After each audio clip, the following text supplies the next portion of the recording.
मुद्रा और साख। मेरे भाई ये अर्थशास्त्र का तीसरा अध्याय बहुत ही छोटा अध्याय कह लो। इसमें समझ लीजिए कि केवल और केवल आपको यही इतना पढ़ना है, मुद्रा और साख क्या है, या मुद्रा और साख के बीच अंतर स्पष्ट कीजिए, अथवा मुद्रा और साख पर टिप्पणी। यानी कि ओवरऑल अगर आप मुद्रा और साख ही जान जाते हैं या उनके बारे में जान जाते हैं, ये चैप्टर फिनिश है। उसके बाद अगर पढ़ने को तो बहुत सारी चीजें हैं, लेकिन यही एक इम्पोर्टेंट टॉपिक है, ठीक है। उसके अलावा मुझे तो नहीं लगता कि इस चैप्टर से बहुत ज्यादा प्रश्न आएंगे, या क्योंकि 4 नंबर में आएगा तो वो 4 नंबर में पूछेगा, 2 नंबर मुद्रा पर, 2 नंबर साख पर, बस, ठीक है। उसके बाद एक आध एमसीक्यू पूछ लेगा, ये में भी हो सकता है। लेकिन ओवरऑल इस चैप्टर में बहुत ज्यादा जो है, ना ही बहुविकल्पी प्रश्न पूछे जाने की संभावना है, ना ही बहुत ज्यादा प्रश्न पूछे जाने की संभावना है। लेकिन आप चैप्टर अगर पढ़ रहे हो, अच्छे स्टूडेंट हो, तो पूरा चैप्टर पढ़ो, अच्छे से पढ़ो। अगर आपके पास कम समय है उसके लिए, ठीक है। और रही दूसरी बात, यहाँ पर जो है मैं इस सीरीज को स्टार्ट किया हूँ, तो मेरे भाई 20 एमसीक्यूज मुझे इस सीरीज में, मतलब या इस चैप्टर में डिस्कस करने हैं, तो मैं 20 एमसीक्यूज को लेकर के आया हूँ। उन बहुविकल्पी प्रश्नों को मैं डिस्कस करके ही जाऊंगा, ठीक है। तो ओवरऑल अगर आप देखना चाहें तो देखें, क्योंकि बहुत सारे स्टूडेंट हैं जो कि नॉलेज गेन करना चाहते हैं, तो आपके लिए सुनहरा मौका है, आप इसका जो है फायदा उठाइए। तो यूपी बोर्ड कक्षा 10 सामाजिक विज्ञान पाठ 3 मुद्रा और साख, इसमें मैं 20 बहुविकल्पी प्रश्न डिस्कस करने वाला हूँ। तो पहला बहुविकल्पी प्रश्न आपके सामने, आप ये रहा आपकी स्क्रीन पर, ठीक है। तो मुद्रा का मुख्य कार्य क्या है? विनिमय का माध्यम, उत्पादन करना, वस्तुओं का भंडारण, या कर लगाना। थोड़ा सा मेरा तबीयत डाउन है, लेकिन फिर भी जो है मैनेज करने की कोशिश करना। तो यहाँ पे जो है मुद्रा का मुख्य कार्य क्या है? विनिमय का माध्यम, उत्पादन करना, वस्तुओं का भंडारण, या कर लगाना, ठीक है। तो यहाँ पर इसका विकल्प ए सही हो जाएगा, विनिमय का माध्यम। ये क्या कहलाता है? मुद्रा का मुख्य कार्य क्या है? विनिमय का माध्यम, ठीक है। उसके बाद भारतीय मुद्रा कौन जारी करता है? भारतीय रिजर्व बैंक, भारत सरकार, वित्त मंत्रालय, या नाबार्ड। नाबार्ड क्या है ये आप कमेंट बॉक्स में टाइप करें, ठीक है, या कॉपी में लिख लें एक बार, ठीक है, नाबार्ड। उसके बाद दूसरे प्रश्न में ए विकल्प सही हो जाएगा, भारतीय reserve bank, RBI, reserve bank of India. उसके बाद यहाँ पे क्या हो जाएगा, भारत में रुपए एक का सिक्का या 1 रुपए का सिक्का कौन जारी करता है? भारतीय रिजर्व बैंक, वित्त मंत्रालय, राज्य सरकार, या निजी बैंक। निजी बैंक। तो मेरे भाई इसका विकल्प बी सही हो जाएगा, वित्त मंत्रालय 1 रुपए का सिक्का जारी करता है, ठीक है। उसके बाद चौथे प्रश्न पर आते हैं, मुद्रा का आधुनिक रूप है क्या है? मुद्रा का आधुनिक रूप क्या है? वस्तु विनिमय, कागजी नोट और सिक्के, सोना और चांदी, मिट्टी के सिक्के। तो ए बी सी अथवा डी विकल्प में से कौन सा विकल्प सही होगा? सही विकल्प का चयन कर अपने एक अंक पक्के करें इस सीरीज में, और साथ ही साथ अपने बोर्ड एग्जाम के लिए भी। तो चौथे का बी विकल्प सही हो जाएगा, कागजी नोट और सिक्के। उसके बाद पांचवें प्रश्न पर आते हैं, बैंक का प्रमुख कार्य क्या है? कर वसूलना, पैसे जमा करना और ऋण देना, उत्पादन करना, या निवेश करना। तो बैंक का प्रमुख कार्य क्या है दोस्तों? जल्दी से बताइए। तो बैंक का प्रमुख कार्य बी, पैसे जमा करना और ऋण देना। इसका विकल्प बी सही हो जाएगा। उसके बाद छठे प्रश्न पर आते हैं, साख का अर्थ क्या है? उधार दिया गया धन, सरकारी मुद्रा, मुद्रा का प्रकार, मुद्रा छापना।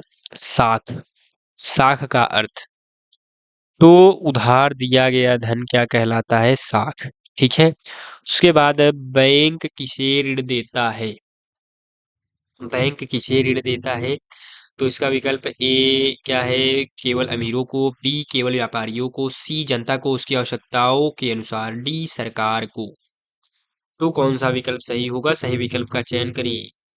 तो इसका विकल्प सी सही हो जाएगा, जनता को उनकी आवश्यकता के अनुसार, ठीक है। बैंक किसे ऋण देती है? जनता को उसकी आवश्यकताओं के अनुसार ऋण देती है। ग्रामीण क्षेत्रों में अधिकतर लोग किससे ऋण लेते हैं? बैंक, साहूकार, सहकारी समितियां, एनजीओ किससे लेते हैं?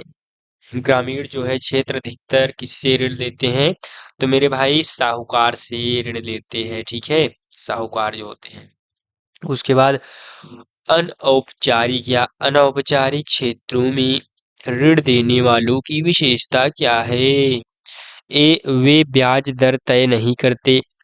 बी, वे सरकारी नियंत्रण में नहीं होते। सी, वे गरीबों की मदद करते हैं। डी, वे बैंक से पैसा लेते हैं। तो मित्रों, इसमें से कौन सा विकल्प सही होगा? जल्दी से इसका जवाब दीजिए। तो इसका जवाब आपके लिए बी हो जाएगा, वे सरकारी नियंत्रण में नहीं होते, ठीक है। इसका विकल्प बी सही हो जाएगा। उसके बाद 10वें विकल्प सवाल पर आते हैं। औपचारिक ऋण स्रोत का उदाहरण कौन है? बैंक, साहूकार, रिश्तेदार, व्यापारी।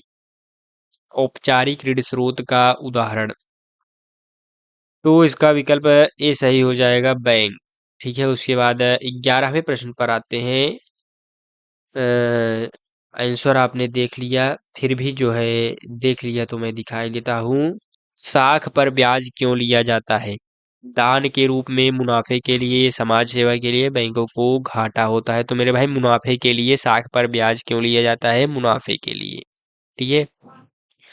उसके बाद 12वें प्रश्न पर आते हैं बिना किसी देरी के। औपचारिक क्षेत्र में ब्याज दर कौन तय करता है? साहूकार, बैंक स्वयं, रिजर्व बैंक, उपभोक्ता।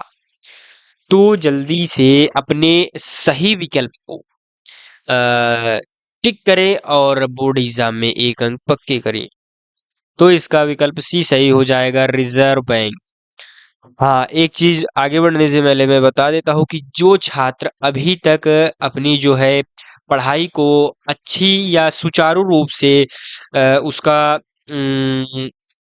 सुचारू रूप से चालन नहीं कर पाए हैं, तो मेरे मित्रों मैं आपको बता देता हूँ, ऊपर जो आपको दिख रहा है व्हाट्सएप नंबर, उस पर आप मुझे मैसेज करिए #बार बूस्टर सीरीज। तो मैं आपको प्रॉपर गाइड करूंगा, आपको आपका मार्गदर्शन करूंगा कि बोर्ड एग्जाम में आपको किस तरीके से परफॉर्म करना है। वो सारी चीज़ें मैं आपको बताऊंगा, लेकिन आपको उसके लिए इस सीरीज में ज्वाइन होना पड़ेगा। और बहुत सारी चीज़ें होंगी मेरे भाई, मैं यहाँ पर अभी बताऊंगा नहीं, समय जाएगा। इसलिए जो है आप इसको प्रॉपर ज्वाइन करो, बाकी आप उसका फ़ायदा खुद देख लोगे, ठीक है। वो आप के रिजल्ट में उसका जो है मुनाफा झलकेगा, ना कि मेरे बातों से, ठीक है। उसके बाद 13वें प्रश्न पर, किस क्षेत्र में ब्याज दर अधिक होती है? औपचारिक, अनौपचारिक, सरकारी या निजी बैंक।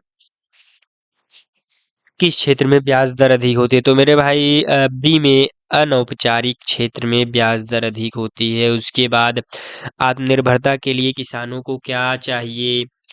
साहूकारों से कर्ज, उचित ब्याज दर पर ऋण, महंगे बीज, सरकारी नौकरी। तो कौन सा विकल्प सही होगा? जल्दी से बताइए। तो इसमें विकल्प भी सही हो जाएगा, उचित ब्याज दर पर ऋण, ठीक है। उचित ब्याज दर पर ऋण आत्मनिर्भरता के लिए किसानों को क्या चाहिए? उचित ब्याज दर पर ऋण। उसके बाद कौन सा बैंक ग्रामीण क्षेत्रों में ऋण देने में सहायक है? State bank of India, NABARD, reserve bank, सहकारी सहकारी बैंक। कौन सा विकल्प सही होगा? तो मेरे भाई बी, नाबार्ड। तो इसके बारे में आपको पता होना चाहिए थोड़ा सा। उसके बाद 16 प्रश्न पर आते हैं। ऋण चक्र का अर्थ क्या है? ऋण लेकर चुका देना, ऋण लेकर चुकाने में असमर्थ होना, ब्याज कम करना, ऋण बढ़ाना। ऋण चक्र का अर्थ क्या है? तो बी विकल्प, ऋण लेकर चुकाने में असमर्थ होना ऋण चक्र कहलाता है। उसके बाद 17वें प्रश्न पर आते हैं। मुद्रा का मुख्य गुण क्या है? नाशवान होना, टिकाऊ होना, अमूल्य होना, भारी होना। ये बार बार स्क्रॉल हो जा रहा है मेरे भाई, वो पेन टैब की एक जरूरत है, वही पेन टैब ले लेंगे तो सही रहेगा, ठीक है। उसके बाद मुद्रा का मुख्य गुण क्या है? तो इसका विकल्प भी सही हो जाएगा, टिकाऊ होना, ठीक है। उसके बाद 18वें प्रश्न पर आते हैं। साख पर नियंत्रण रखने वाला संगठन कौन है? नाबार्ड, भारतीय रिजर्व बैंक, वित्त मंत्रालय, संसद। साख पर नियंत्रण रखने वाला संगठन, तो इसका विकल्प भी सही हो जाएगा, भारतीय रिजर्व बैंक, ठीक है। यही क्या करता है? साख पर नियंत्रण, ठीक है, साख पर नियंत्रण करने वाला संगठन है। उसके बाद भारत में बैंक खाता खोलने के लिए क्या आवश्यक है? सरकारी पहचान पत्र, साहूकार की सिफारिश, बैंक कर्मचारी की अनुमति, व्यापार लाइसेंस। तो कौन सा विकल्प सही होगा? सही विकल्प का चयन कर अपने उत्तर पुस्तिका में लिखें। तो इसका जो है मेरे भाई ए सही हो जाएगा, सरकारी पहचान पत्र। ठीक है। उसके बाद 20वें प्रश्न पर आते हैं। किसानों के ऋण संकट का मुख्य कारण क्या है? अनौपचारिक स्रोतों से ऋण लेना, अधिक उत्पादन, सरकारी सहायता, बैंकिंग सुविधा। कौन सा विकल्प सही होगा?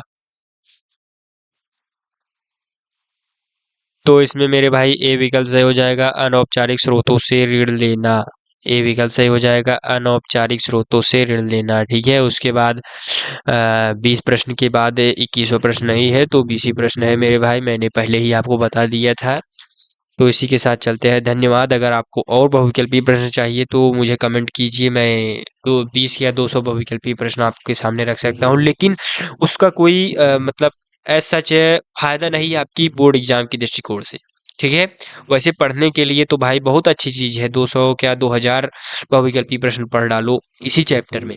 लेकिन मेरे भाई बोर्ड एग्जाम की दृष्टिकोण से जो महत्वपूर्ण है, मतलब इतने समय में या कम समय में, तो वो चीजें पढ़ो जो कि बोर्ड एग्जाम में आए। ठीक है। तो उस पर फोकस करिए। इसके लिए मैंने मार्क बूस्टर सीरीज भी लॉन्च किया है, आप उसको ज्वाइन करिए।